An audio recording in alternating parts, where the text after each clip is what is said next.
nồng na anh này choang lâu cả kia ngã ôm hẳn khăng tế la cả này giống cô này la râu đắng anh mà cả đủ choang lâu ít thằng đồ linh đâm chú cặp bằng ngang nở thiam lâu mà la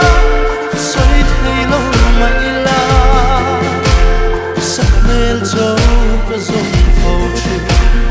mi hay dùng gì à